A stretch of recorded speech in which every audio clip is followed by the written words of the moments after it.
trying to do is trying to see if we can make you fall in love with the written word, the seduction of well put together sentences, I tell you. And grammar is good as well, isn't it, Hari?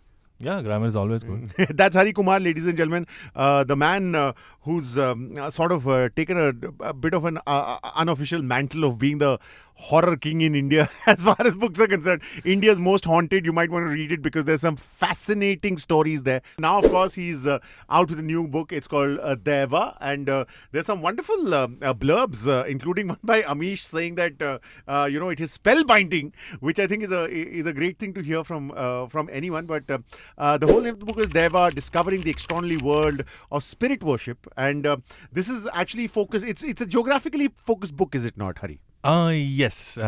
It's basically the spirit worship. This belongs to a particular region called Tulu, Nadu. Right.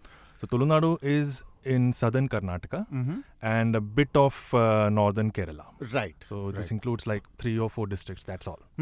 And districts like, can you give a couple? So of there is Dakshina Kannada. Okay. Yeah. There's Mangalore. There is Kasargod. Oh, I see. Which is in Kerala. Yes. So these are the 3 or 4 districts which comprise this Tulu Nadu. Right. And Tulu Nadu, what it means is, Tulu is the language. Tulu is the language, yes, of course. Yeah. And it's not made famous by Aishwarya Rai. Made famous by Aishwarya Rai. So your Shetties. Shetties as well, yes, absolutely. Kantara.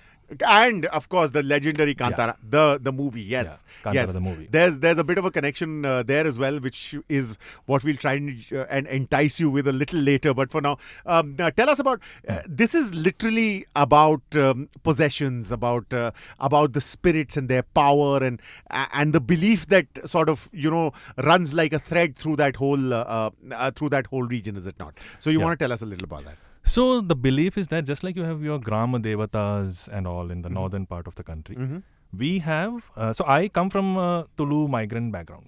I see. Okay. So I have a connection with this particular system of worship. Right. Okay. So although my parents, they moved to Kerala a long back, but still we have this Tulu connection. Right. And in this particular region, it is believed that there are the gods, your Puranic gods, your Brahma, Vishnu, Mahesh. And the high-ranked gods. Yeah. We shouldn't use those words anyway. But then there are the Grama Devatas. Then there are the Devatas of a particular, area comprising of 4 or 5 houses. And then there is the god of the deity of the house. Right. So these are the Daivas. They are your spirit deities. They are not your high-ranking gods, but they are revered as spirit deities.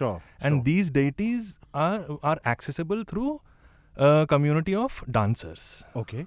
Who invoke the spirits during a performance called Kola. Okay. And that's what you see in Kantara.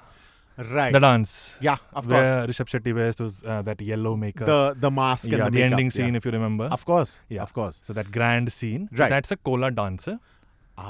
So the Kola dancer, he puts on the makeup and everything. That makeup is actually, that embellishment is called Kola. I see. Okay. Now the dance is also now interchangeably called as Kola. I see. And during this Kola dances, the spirit is invoked through, not mantras, but through pardhanas. Okay. Pardhanas are the folk poems in Tulu.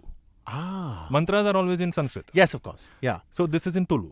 Possessions you have seen because you actually lived with them are a very different ball game, aren't they? So possession, whenever you say possession, the first thing that comes to mind is a woman getting possessed and doing all the manjulika chin thing. Correct. So, but that's a very different kind of possession. That's your, that somehow comes from your Western perception of possession, like from The Exorcist, what Father Gabriel Amorth had mentioned, the 4 stages of possession and all. Sure. But that's not voluntary possession. That's involuntary. Here in this particular book, I'm talking about voluntary possession. Okay. So these dancers, as I mentioned before, they prepare their body, they keep it pure and without indulging in any kind of criminal activities or anything which is considered negative. Sure. Because they have to keep their body pure. Right. And it's only in a pure body that this deity who's descends. Believed to, be around in the Akash, that is in the air, ether. Sure. So that's from where they descend into the body, when they conjure it during this ritual. That's why you need that pardana, which I mentioned. It's the poem. The poem, yeah. The poem which talks about the origin of this Daiva. So So the poem is literally a call to action for the subaltern god, so to speak. Exactly. Yeah, sure. So the belief is when you sing this prayer, it's not a prayer. It's a story. Sure. In fact, the second part of the book talks about the narrates the stories of many Daivas based on the Pardhanas of those Daivas. Right. It's in this book. Right. So the belief is that when this dancer, they start singing this poem, the spirit slowly descends and enters the body. Right. That's the folk belief. Now the rational belief is it's kind of a auto-hypnosis. Sure. Self-hypnosis, auto-suggestion. Right. You are getting into that groove, and you're thinking about that particular deity, and slowly you are circumambulating, you are spinning, and then slowly you start believing that you are the deity. That's the rational way of looking at it. I've also mentioned that because not a lot of people would like to believe that there are spirits. For sure. It's fiction for a lot of people. Yeah. Not for the people who believe in it. Of course. Especially in this region, and we have to respect that fact. What was the writing process? So I'll just go back to my previous answer. It was the oracle which kind of suggested that, whatever you do has something to do with the undead. Right. And then the oracle also asked me to visit the spirit deities that my ancestors worshipped. Now this was a trigger for me. And I was in Kerala at that. I was working in Bombay. And then I think it was during, in 2022, I was invited to Beer Biceps. Okay. So it was there that Ranveer asked me, how did your fascination for horror, how did it happen? How were you as a kid? Did something happen to you when you were a child? So I recollected an incident. And this incident happened in Kannur, which is in North Kerala. Sure. So that kind of I spoke about Teyyams. Because Teyyams are a dance form of Kannur. Absolutely. Very similar to the Kantara one. Yeah. And the first reaction that Ranveer gave was, isn't this the same as Kantara? And that's when our conversation was about horror. Right. Indian horror. Right. And then suddenly this Kantara thing came up, and then we started talking about bhutas.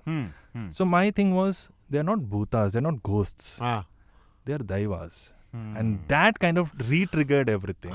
Right. And from there, I pitched this idea that, I want to write this book. Sure. About the Daivas of Tulu, Nadu.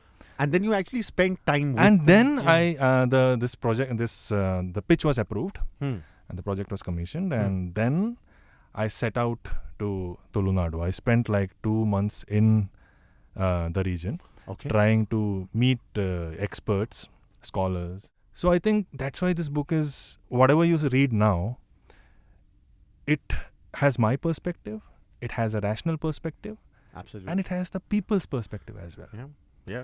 So I think this book on its own took me on a journey. Absolutely. And that's why the first part of this book is a journey. Sure. In the journey, I talk about different aspects of Bhuta Kola, Daiva Kola. Sure. Sorry, it's not Bhuta Kola, it's Daiva Kola.